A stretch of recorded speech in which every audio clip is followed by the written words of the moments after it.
భక్తి దేవరాయ వీక్షకులకి నమస్కారం.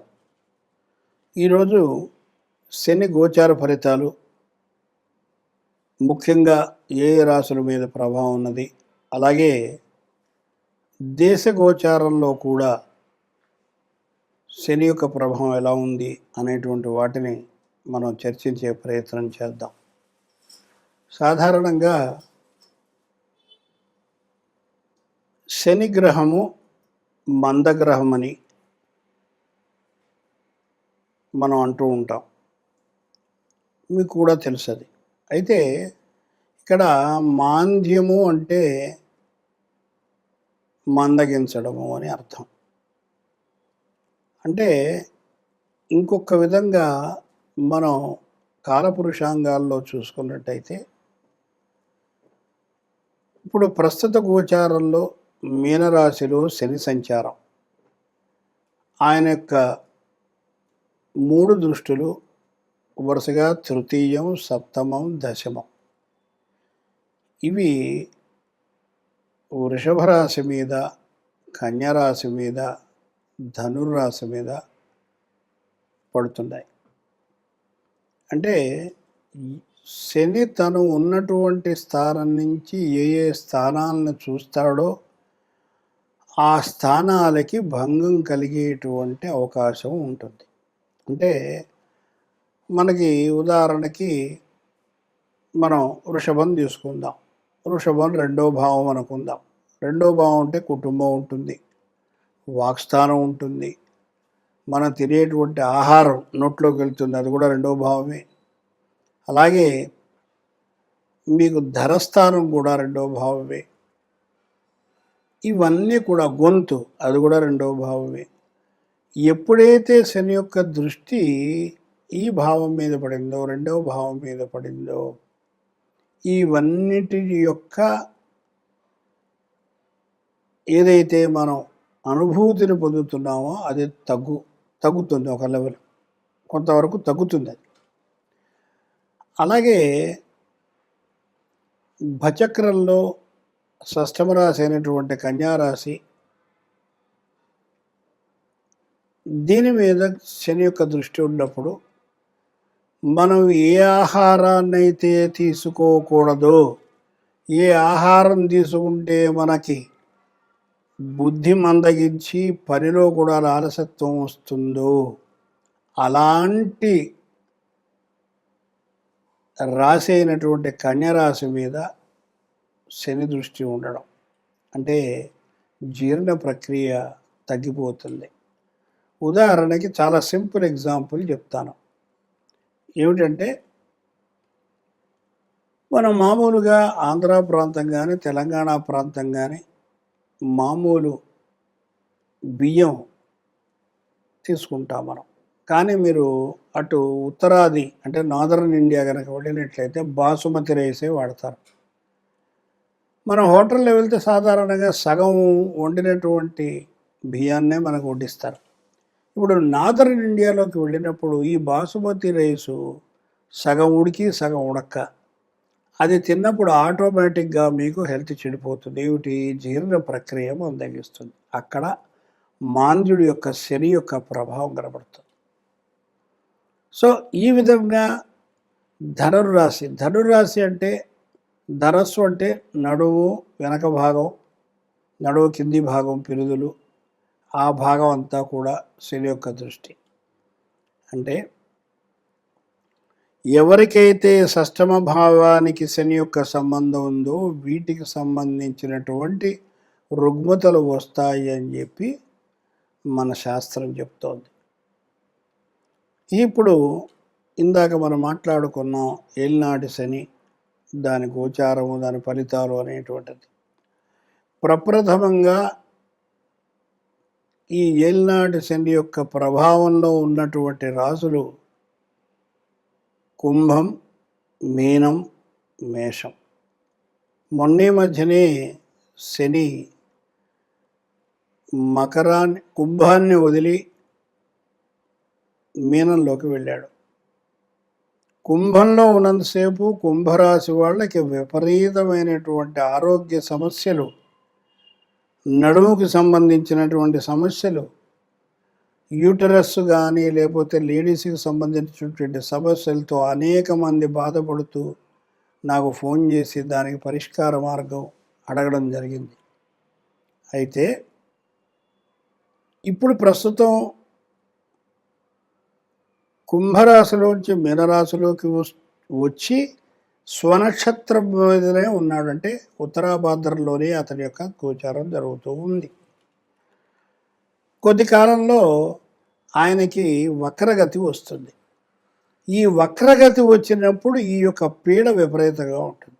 ఇది మీరు గుర్తుపెట్టుకోవాలి. అంటే మనం శని యొక్క పూజలు చేయొద్దని కానీ లేదా గోపురాలకి గుళ్ళకి వెళ్ళొద్దని కానీ నేను చెప్పను. కానీ ఆరోగ్యం తస్మాత్ జాగ్రత్త. అంటే ఏదైతే ఆహారం తీసుకుంటే మీకు ఇబ్బంది కలుగుతుందో ఆ ఆహారాన్ని మాత్రం మీరు తగ్గించాలి అనేటువంటిది సూచన తప్పనిసరి. అయితే మరి ఇక్కడ ఒక ప్రశ్న వస్తుంది. నా బోటి వాడు ఎవడో పెద్ద ఆయన అంటాడు, ఏమండి మరి మాకు బుర్ర పని చేయదండి అని చెప్తారు కదా, ఎల్లాడి సరి వచ్చినప్పుడు అన్ని తప్పులు చేసేటువంటి అవకాశాలు ఉంటాయి కదా, మన యూట్యూబ్ ఛానల్లో చాలామంది చెప్తున్నారు, మరి దీనికి ఏంటి అన్నప్పుడు ప్రతి సోమవారము శివాలయంలో మారేడు చెట్టు చుట్టూతా 5 ప్రదక్షిణాలు ఓం నమ శివాయ, ఓం నమ శివాయ, ఓం నమ శివాయ. అలాగే శనివారం నాడు రావి చెట్టు చుట్టూతా ఆంజనేయ స్వామి గుడిలో జై వీరాంజనేయ వీరాంజనేయ అనుకుంటూ ప్రదక్షిణాలు 5 చేసినట్టయితే ఫస్ట్ ఒక మండలం రోజుల తర్వాత అంటే మనస్సు మీకు కొంచెం కంట్రోల్లోకి, మండలం అంటే 40 రోజులు. కొంతమందికి రాదండి. అంటే వాళ్ళకి శని పీరియడ్ జరుగుతూ ఉంటే, అంటే దశ కానీ దశ కంటే కూడా భుక్తి అంతరం జరుగుతూ ఉన్నట్టయితే వాళ్ళకి బాగా ఎఫెక్ట్ ఉంటుంది. కాబట్టి వాళ్ళు కంపల్సరిగా భుక్తి ఉన్నన్ని 2.5 సంవత్సరాలు 3.5 సంవత్సరాలు కంపల్సరిగా వాళ్ళు ఈ ప్రదర్శనలు చేయాలి. చేస్తే తప్పనిసరిగా మీకు రిలీఫ్ అనేటువంటిది కనబడుతుంది. ఇది స్వానుభవం. ఏదో పుస్తకాల్లో చదువు గ్రంథాల్లో కాపీ కొట్టు చెప్పేది కాదు. ఇది 50 సంవత్సరాల అనుభవం మీ ముందరకు తీసుకొస్తున్నాను. ఇంకోటి, ఎప్పుడైతే మీకు ఏలినాడు శని యొక్క పీరియడ్ మొదలవుతుందో మీరు ఖర్చు పెట్టేటువంటి ప్రతి పైసా కూడా మీ సతీమణి యొక్క అండర్లోనే, అంటే ఆమె యొక్క కనుసైగలతోటే మీరు వెళ్ళడం మంచిది అని నా యొక్క అభిప్రాయం కూడా. లేకపోతే మీరు పల్టీ కొడతారు, ఉన్న డబ్బులన్నీ ఖాళీ. ఇది తథ్యం. కాబట్టి ఇది మీరు గుర్తుంచుకోవాలి. అలాగే ఆడవాళ్ళకి జరుగుతుంది అనుకోండి, అప్పుడు భర్త చెప్పినటువంటి విధంగా వెళ్ళి వినాలి. అప్పుడు ఇద్దరికీ జరుగుతుంది అనుకుందాం, అప్పుడు పెద్దవాళ్ళ యొక్క సలహా తీసుకొని, ఎవరో సీనియర్ మోస్ట్ ఆచార్యులు, నా ఓటు వాడు, నన్నే కాదు ఎవరైనా కాదు, వాళ్ళ యొక్క అభిప్రాయం తీసుకుని సలహా తీసుకుని అప్పుడు మీరు ముందరికెళ్తే దీంట్లోంచి బయటపడి చక్కటి జీవనాన్ని మీరు సాగించవచ్చు. ఏలినాడు శనగానే భయపడిపోయి అమ్మో అయ్యో అని ముందరే వచ్చి లేనిపోయిన టెన్షన్ తెచ్చుకోవాల్సిన పని లేదుగాక లేదు. అయితే సీనియర్ సిటిజన్స్కి విషయానికి వచ్చేసరికి ఏలినాడు శని పీరియడ్లో ఒక్కటి మాత్రం గుర్తుపెట్టుకోండి, ఎలాగైనా ఏదో ఒక రోజు మనం ఈ లోకాన్ని వదిలి వెళ్ళిపోక తప్పదు. కానీ ఈ శని ఏం చేస్తాడంటే వైరాగ్యాన్ని కలుగజేస్తాడు. ఇక భార్య పిల్లలు లేదు, అంతా మిథ్య, ఇది ఉట్టి నాటకం, వీళ్ళందరూ మనతో ఆడుకుంటున్నారు అనేటువంటి జ్ఞానాన్ని మాత్రం తప్పనిసరిగా శని ఎవరికైతే దశ జరుగుతుందో ఆ పీరియడ్లో ఎక్కడో అక్కడ మీకు తప్పనిసరిగా ఈ యొక్క అనుభవం అనేటువంటిది మీకు వస్తుంది. ఇంకా ఈ ఏలినాడు శని పీరియడ్లో మీకు తెలియకుండా కూడా అనేకమైనటువంటి ఇనిమికల్ యాక్టివిటీస్, అంటే గుప్త శత్రువులు మీతోటే ఉంటారు. మీరు కాఫీ తాగిస్తే తాగుతారు, టిఫిన్లు తింటారు, మీతో పాటు భోజనం చేస్తారు, ఇంటికి వస్తారు, ఇంట్లో కూర్చుంటారు, అన్నీ మీతో అవసరమైతే డబ్బు కూడా తీసుకుంటారు అప్పుగా. ఇవన్నీ చేసినప్పటికీ కూడా వీళ్ళు మిమ్మల్ని మర్చిపోతారు. ఇట్లాంటి వాళ్ళతో తస్మాత్ జాగ్రత్త. మీరు ఎట్టి పరిస్థితుల్లో మీరు ఒక్క పైసా ఎవ్వరికి ఇవ్వవద్దు, అలాగే ఇంకోరి దగ్గర తీసుకోవద్దు. ఎందుకని అంటే దాదాపుగా రాశి యొక్క 12వ భావం నుంచి 2వ భావం వరకు రావడానికి 7.5 సంవత్సరాలు కాలం పడుతుంది. కాబట్టి 7.5 సంవత్సరాలు మీరు ఇబ్బంది పాలవుతారు. దానికంటే తీసుకోకుండా ఉంటే ఒక 2-3 రోజులు కష్టపడతాం, ఒక 2 రోజులు కష్టపడతాం, కానీ ప్రశాంతత, మనసుకు ప్రశాంతత దొరుకుతుంది, చక్కటి నిద్ర పడుతుంది, హాయిగా ఉంటారు. పిల్లలు, మీ భార్యాభర్తలు అందరూ చక్కగా సానుకూలంగా జీవితాన్ని సాగిస్తారు. ఇది ఈ ముఖ్యంగా ఏలినాటి శని యొక్క ప్రభావం అనేటువంటిది మీకు క్లుప్తంగా చెప్పడం జరిగింది. అలాగే పరిహార కార్యక్రమంలో ఇందాక చెప్పిన దాని తర్వాత మనకి వీలైనంత వరకు ప్రతి సోమవారం ఇంట్లో లేదా గుడిలో వీలును బట్టి మహాన్యాస రుద్రాభిషేకం చేయించుకోవడం ఒక ఎత్తు. అలాగే ప్రతి మాస శివరాత్రికి ఇంట్లో కానీ గుళ్ళో కానీ శివ అర్చన అంటే లేదా అభిషేకం చేయించుకోవడం కూడా చాలా ఉత్తమమైనటువంటి పరిహారంగా మనం చెప్పవచ్చు. అలాగే ఆంజనేయ స్వామికి వడమాల వేయడము శనివారం పూట, లేదు తమలపాకు తోమాల సేవ చేయడము, ఇలాగే ఇంకేదైనా ఆయనకి చాలా రకాలైనటువంటి పూజలు ఉన్నాయి, అవి చేసినా కూడా ఉపశమనం తప్పనిసరిగా జరుగుతుంది.